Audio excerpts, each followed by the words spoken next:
तो hello guys, मैं हूं आपका दोस्त और होस्ट सुनील और आप सुन रहे हैं सुनील हॉरर स्टोरी। कहानी को देखने से ज़्यादा सुनने में मज़ा आता है। आज की कहानी है कर्ण पिशाचनी। पिशाचनी का गांव।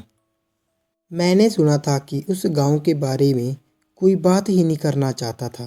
कहते हैं वहाँ अंधेरा हमेशा थोड़ा गाढ़ा होता है।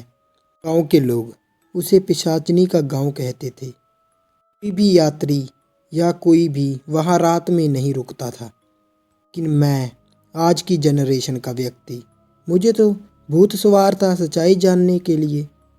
शायद ये मेरी ज़िंदगी की सबसे बड़ी गलती थी। वहाँ पहुँचते ही मैंने महसूस किया कि कुछ तो गलत है। घर तो टूटे फूटे थे, लेकिन ऐसा नहीं लगता था कि उन्हें वक्त ने छोड़ा हो। वह घर किसी चीज़ के डर से खाली किए गए हों। रात का समय हो गया था। मैं रात के समय उस हवेली के बीचों बीच बनी उस एक छोटी हवेली को देखने गया था। बहुत लोगों से सुना था जिसके बारे में कि वहाँ तो पिशाचनी रहती है। वो जो हवेली थी वह अपने आप में ही जिंदा लग रही थी। पहुँचते ही जहाँ वहाँ पर लकड़ी की खिड़कियाँ थी, हवा से खुद ब खुद खटखटा रही थी, जैसे वह मुझे ही बुला रही हूँ। जैसे ही मैंने उस दरवाजे को छुआ, ठंडी हवा ने मेरे हाथों को जकड़ लिया। ठंड लगने लगी मुझे उस पल ऐसा महसूस हुआ कि कोई मेरे पीछे खड़ा है और कोई अदृश्य हाथ मेरे कंधे पर रखा हो। मैंने जब पलट कर देखा तो वहाँ कोई नहीं था। मैंने सोचा ऐसा कुछ नहीं है, ये सिर्फ मेरा वहम है। रात का समय हो चुका था। आगे गया तो तभी मैंने एक कोने में धीमी हंसी सुनी, एक औरत की। वो मेरे चारों ओर ही गूंज रही थी। वो जो आवाज़ गूंज रही थी, वो आवाज़ मुझसे ही कुछ कह रही थी, लेकिन वह शब्द समझ से बाहर थे। मुझे लगा कि ये सब मेरी कल्पना है, लेकिन तभी मैंने देखी एक परछाई। वो परछाई धीरे धीरे मेरे सामने आकार ले रही थी। उसकी आंखें एकदम लाल थी, जैसे कोई कोयला जल रहा हो, और उसके चेहरे पर एक भयानक मुस्कान थी। ये देखकर किसी का भी दिल दहल जाए। वह मेरी ओर ही बढ़ रही थी और मेरे जैसे पैर जमीन में धंस गए हों। उस परछाई को देखते ही मैं जम गया। उससे हिला डुला नहीं जा रहा था। मेरी सांसें तेज हो रही थी, लेकिन मेरा शरीर जैसे किसी अदृश्य जाल में फंसा हुआ था। धीरे धीरे मेरे पास ही आ रही थी और उसकी आंखें इतनी भयानक, वो जैसे मेरी आत्मा को ही खींच रही हैं। तुमने मुझे छोड़ा है, उसकी आवाज़ हवा में गूंजी। वह आवाज़ इतनी भयानक थी कि मेरा सारा शरीर ही कांप गया। मैं डर कर बोला, मैं यहाँ सिर्फ देखने आया था, मैंने किसी तरह कांपती हुई आवाज़ में कहा। लेकिन मेरी बात खत्म होते ही वह हंसी नहीं थी, बल्कि जैसे किसी जानवर की गर्जन और इंसानी हंसी का मेल जुल हो। सॉरी, तुम भी इस भूल भुलैया का हिस्सा बन गए हो, उसने कहा। अब तुम्हें यहाँ से जाना होगा, लेकिन पहले ये खेल भूल भुलैया का ख़त्म करें। ऐसा खेल? मैंने डरते हुए पूछा। उसने एक उंगली से अपनी हवेली की ओर इशारा किया। वहाँ एक पुराना धूल से भरा हुआ शीशा रखा हुआ था।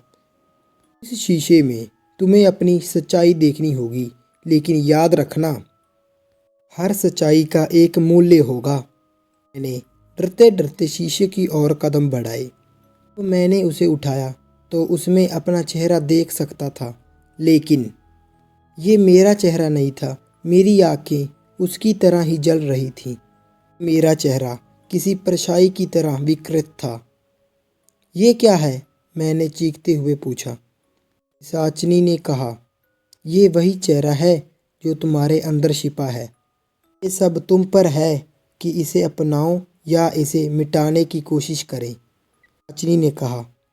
मैंने शीशे को फेंकने की कोशिश की, लेकिन मेरे हाथ उसे तोड़ ही नहीं पा रहे थे। उसी वक्त मैंने देखा कि शीशे के पीछे कुछ शब्द लिखे हुए हैं। जिंदा रहना चाहते हो तो कुछ टाइम यहाँ बिताओ, नहीं तो तुम्हारा हाल भी इस पिशाचिनी की तरह होगा। मैंने उस पिशाचिनी की ओर देखा। वह मुस्कुराई और गायब हो गई, लेकिन उसकी हंसी अब भी मेरी हवेली में और मेरे कानों में गूंज रही थी। मुझे लग रहा था मैं इस हवेली में ही फंस गया हूँ, मुझे यहाँ ही रहना होगा। मुझे नहीं पता था कि ये सब कब ख़त्म होगा, और मैं अपने माथे पर हाथ मार के यही बोल रहा था कि मैं अब यहाँ से कब लौट पाऊँगा। लेकिन ये साफ था कि उस पिशाचिनी ने अपने खेल की शुरुआत कर दी थी। रात अब बहुत काली हो चुकी थी। हवेली की चारों ओर अजीब सी चुप्पी या कह लो खामोशी थी, लेकिन मुझे उस खामोशी के पीछे बहुत ज़्यादा घुटन महसूस हो रही थी, जैसे कोई चीज़ चारों ओर से ही मुझे ही देख रही हो। वहाँ से भागने की कोशिश कर रहा था, भाग जाना चाहता था, लेकिन मेरे पैर नहीं चलते, ऐसे ज़मीन ने मुझे ही जकड़ लिया हो। मैं बैठा बस यही सोच रहा था कि मैं यहाँ से कब निकलूँगा। मन में एक डर भी था, पर थोड़ा सा हौसला भी था। भगवान का नाम लिया और मैंने हवेली का दरवाज़ा खोलने की कोशिश की, लेकिन वो दरवाज़ा बिल्कुल ही जाम हो चुका था। इतना गाढ़ा अंधेरा था कि मैं अपनियाँ हथेलियाँ भी नहीं देख पा रहा था। हर तरफ सन्नाटा ही सन्नाटा था, और उस सन्नाटे में कभी कभी एक धीमी सी फुसफुसाहट सुनाई देती। कह लो कि एक थोड़ी सी बोलने की आवाज़ सुनाई देने लगी। धीरे से बोलते थे वो, भाग नहीं सकते। वह आवाज़ कहीं दूर से आती थी। तक ही वह आवाज़ दूर होते होते मेरे कानों में गूंजने लगी। मेरे हाथ बिल्कुल ही पसीने से भीग चुके थे। भी एक दीवारों की ओर देखने लगा मैं। दीवारों पर उभरे हुए साए मेरी ओर ही बढ़ रहे थे। मुझे एकदम से लगा कि कोई ना कोई मेरे पीछे खड़ा है। तभी मैंने एकदम से पलट कर देखा, लेकिन वहाँ कोई नहीं था। मुझे कुछ भी समझ ही नहीं आ रहा था। मैं इतना डर चुका था कि से बोला ही नहीं जा रहा था। हौसला किया, और जैसे ही मैंने आगे कदम बढ़ाया, मेरे पैर किसी ठंडी चीज़ से टकराए। नीचे देखा तो एक कटा हुआ हाथ था। उसकी उंगलियां मेरे पैरों के कटे हुए हाथ की उंगलियां मेरे पैरों को कसकर पकड़ चुकी थी। मैं इतना घबरा गया कि चीखने लगा। चीखे निकलते ही दीवारों के चारों ओर हवेली के दरवाजे खुद ब खुद बंद होने लगे, खुलने लगे। खिड़कियाँ इतनी ज़ोर से झूल रही थी कि उसी की आवाज़ से मेरा सिर फटने लगा। रुको रुको, मैं चिल्लाया, लेकिन मेरी आवाज़ जैसे कहीं गुम हो गई हो। अभी मैं दौड़ने लगा। दीवारों के पीछे से परेशानियाँ पकने लगी थी। फुसफुसाहट की आवाज़ हंसी में तब्दील हो गई थी, मुझे ही वापस बुला रही थी। ये शुरुआत है, किसी ने धीरे से कहा। तभी मेरे सामने एक दरवाज़ा प्रकट हुआ। वो दरवाज़ा वहाँ पहले था ही नहीं, वो कैसे प्रकट हो सकता है? लेकिन मेरे पास तो कोई और रास्ता ही नहीं था। मैंने उसे खोला। अंदर कुछ नहीं था, बस खालीपन। लेकिन जैसे ही मैंने अंदर कदम रखा, वह दरवाज़ा गायब हो गया। अब मैं एक बड़े खाली कमरे में था। तरफ अंधेरा ही अंधेरा था। कहीं कोई दीवार ही नहीं थी और कोई छत नहीं। अभी मैंने सुना वापस से वही आवाज़ वहाँ ही गूंजती जा रही थी। उससे पहले भी कई आए थे, लेकिन वह लौटे नहीं। क्या तुम लौटोगे? मेरी कुछ भी कहने की हिम्मत ही नहीं हो रही थी। मेरा दिमाग शून्य पड़ गया था, क्योंकि अब मुझे खुद बे खुद लगने लगा था कि जवाब देने का कोई मतलब ही नहीं था। कमरे का अंधेरा मेरी ओर ही बढ़ने लगा। मुझे ऐसा महसूस हुआ मैं मेरे ही भीतर घूम रहा था। मेरी सांसें थमने लगी, और फिर अचानक कुछ टाइम के लिए सब शांत हो गया।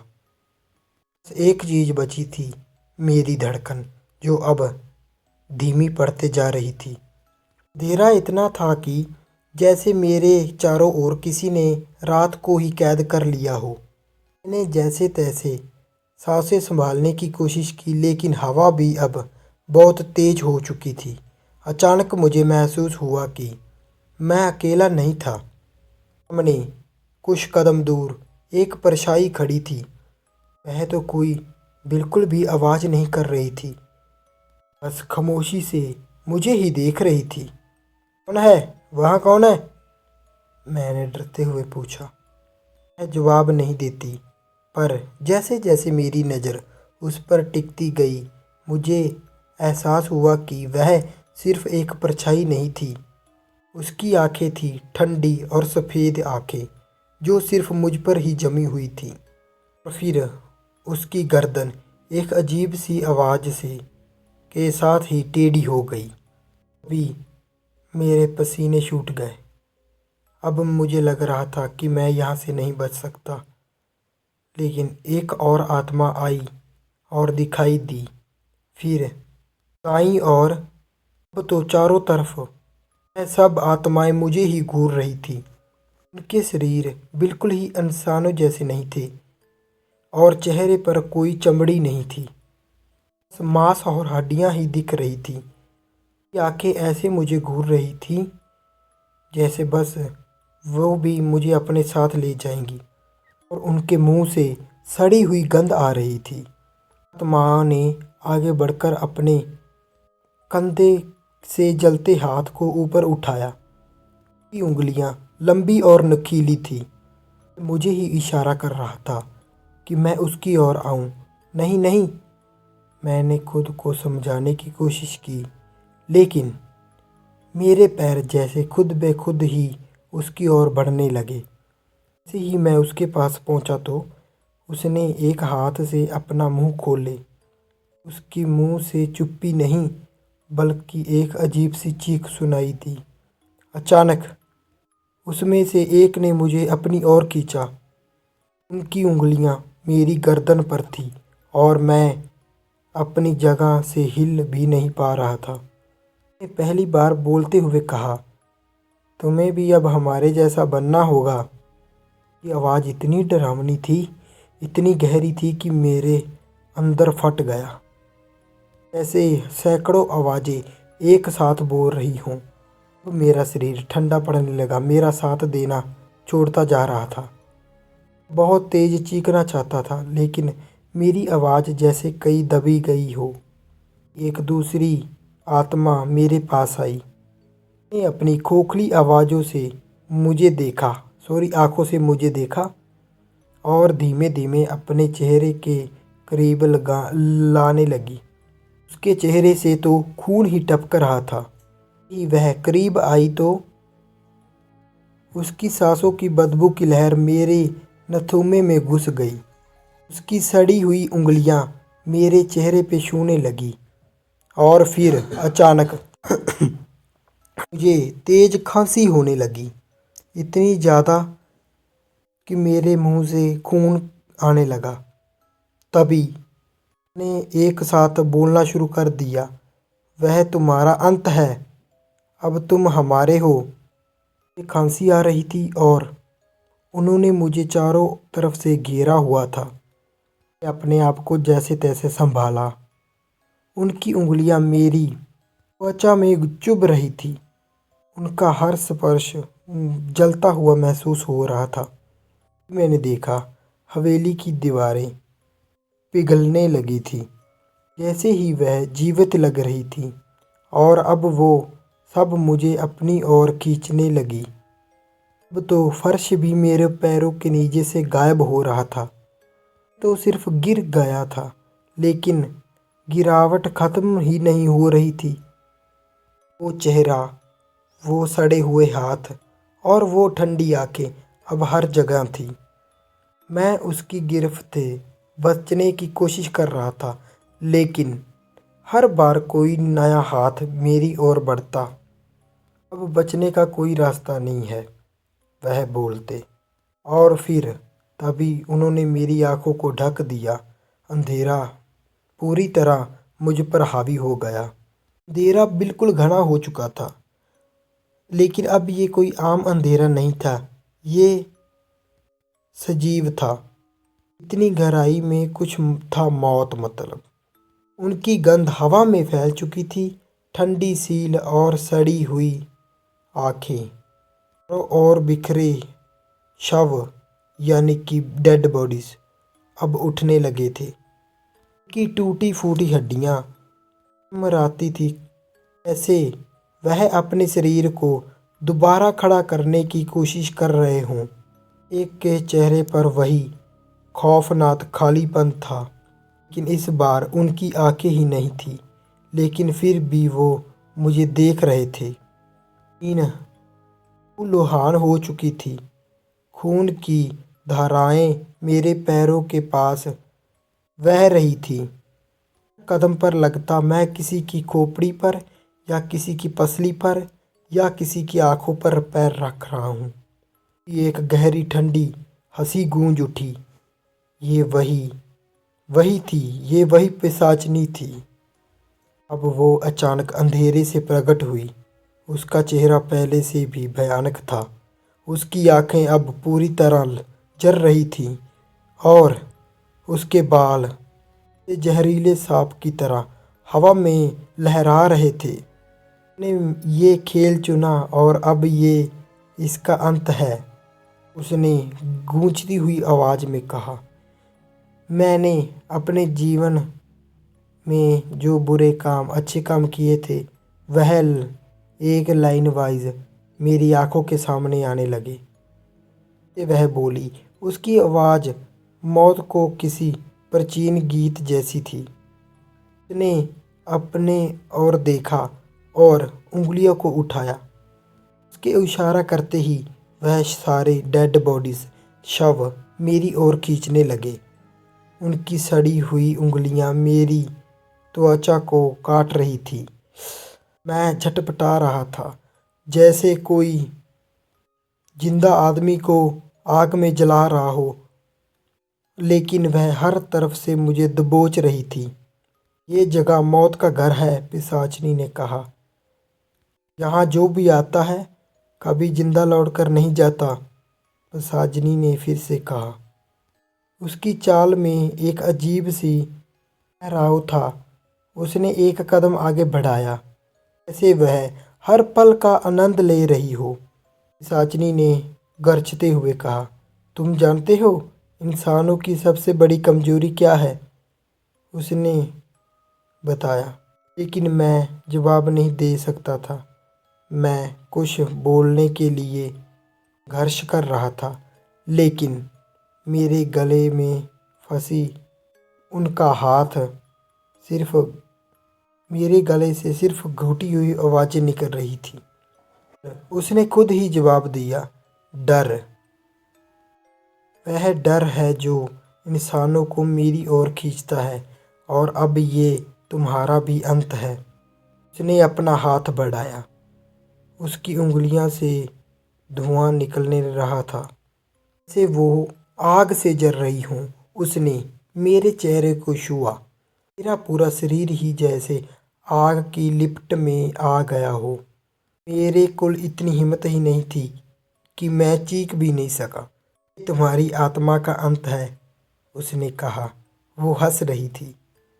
अब तुम भी इस का हिस्सा बनोगे। तो और भी लाशें हंसने लगी। उनकी हंसी हवा को ही काट रही थी। पिशाचनी ने अपनी आँखों को मेरे सामने झुकाया और मुझे महसूस होने लगा कि मेरी आत्मा मेरे शरीर से ही बाहर खींची जा रही है, और मेरी आंखों के सामने अब अंधेरा नहीं था, सिर्फ मौत थी। हर तरफ मौत, चारों तरफ सिर्फ मौत ही फैली हुई थी। मेरा शरीर अब बेजान सा महसूस हो रहा था। मैं खुद को बचाने की बहुत कोशिश कर रहा था, लेकिन पिशाचनी की पकड़ इतनी मजबूत थी कि मेरे सांसें अटकी लगी। अब तुम्हारा खेल खत्म हो चुका है, उसने कहा। उसकी आवाज़ में एक ठंडक थी जो मेरी हड्डियों तक को जमा रही थी। चारों ओर से रेंगती हुई लाशें अब मेरे करीब और आ रही थीं और उनकी खोखली आंखों को जैसे मेरी ही मौत का इंतजार था। पिशाचिनी ने अपनी जलती हुई लाल आंखों से मुझे देखा और बोली, तुम्हारा डर ही तुम्हारी सबसे बड़ी सजा है। तुमने यहाँ कदम रखा और अब ये तुम्हारा ही घर है। मैंने आखिरी बार पूरी ताकत लगाकर चीखने की कोशिश की, लेकिन मेरी आवाज़ बाहर ही नहीं आई। अभी पिशाचिनी ने अपना हाथ उठाया और पूरा ज़मीन, पूरा गांव हिलने लगा। हवेली की पूरी दीवारें टूटने लगी और खून की दरारों में मैं भी डूबने लगा। मैं इतनी तेज थी कि किसी चीज़ को हाथ पकड़ने की कोई हिम्मत ही नहीं हो रही थी। तुम भी मेरे जैसे बनोगे। तुम्हारा शरीर मर जाएगा, लेकिन तुम्हारी आत्मा हमेशा यहाँ रहेगी। मौत से भी बदतर कुछ है तो वो तुम अब समझोगे, उस पिशाचिनी ने कहा। जैसे ही उसने ये सब कहा, मेरे शरीर में एक जलन सी महसूस हुई। मेरी आत्मा को जैसे बाहर खींचे जा रहा था। मेरी आंखों के सामने अब अंधेरा छाने लगा और फिर सब खत्म हो गया। मैंने अपनी आंखें कुछ टाइम बाद खोली। मैंने देखा कि मैं जिंदा हूँ, लेकिन ये दुनिया अब वैसी नहीं थी। मैं अब इंसान नहीं था। मैं वही बन चुका था जो वो चाहती थी। मैं भी उसी मौत का हिस्सा था जो हर नए जाने वाले लोगों का इंतज़ार कर रही थी। पिशाचिनी ने एक भयानक मुस्कान के साथ कहा, तुम भी अब मेरे परिवार का हिस्सा हो और ये खेल अभी ख़त्म नहीं हुआ। हवेली में फिर से खामोशी छा गई, लेकिन वह खामोशी भी जिंदा थी। जैसे वहाँ हर कोने में मेरे जैसे और कई फंसे थे। अब मैं भी उसी मौत का चेहरा बन चुका था। तो दोस्तों, कैसी लगी आपको ये कहानी? लाइक शेयर कमेंट करके ज़रूर बता देना और चैनल को सब्सक्राइब जरूर कर लेना। इससे भी भयानक और नई हॉरर स्टोरी के लिए मिलते हैं अगली हॉरर स्टोरी में।